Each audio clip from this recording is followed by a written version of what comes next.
अस्सलाम वालेकुम वरहमतुल्लाहि वबरकातुहू।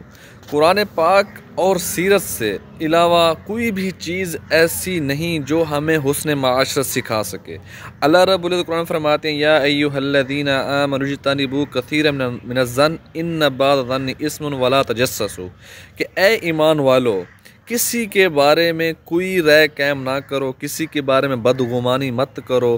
इन्न बअज़-ज़न्नि इस्मुन, अगर तुम किसी के बारे में बदगुमानी करोगे या अपनी राय कायम कर दोगे, ये गुनाह है। दूसरा तर्जुमा क्या बनता है? इन्न बअज़-ज़न्नि इस्मुन, अगर थोड़ी सी भी किसी के बारे में अपनी तरफ से बदगुमानी या नेगेटिव सोच कर दोगे तो ये गुनाह होगा तुम्हें। देखें हमें इस्लाम क्या सबक दे रहा। आगे अल्लाह ने फरमाया वला तजस्ससू, किसी के पीछे पड़ो ना, देखो कि यार ये पैसा कहाँ से कमा रहा है, ये हराम का पैसा आ रहा है, या किसी को आजमाने शुरू कर दो कि इसके घर के हालात कैसे हैं, ये रिश्तेदारों में कैसे रहता है, दोस्तों के साथ क्या कर रहा है। तजस्सुस ना करो। हर बंदे की अपनी लाइफ है, हर बंदा यहाँ अल्लाह की तरफ से अपना पेपर हल कर रहा है। मेरी ज़िम्मेदारी अपने ज़ात की है। आगे अल्लाह फरमाते हैं वला यग़्तब बाज़ुकुम बाज़ा, ग़ीबत किसी की ना करो। एक अलग मौजू है, इंशाल्लाह मैं इसे अगली वीडियो में बयान करने की कोशिश करूँगा। अस्सलाम वालेकुम।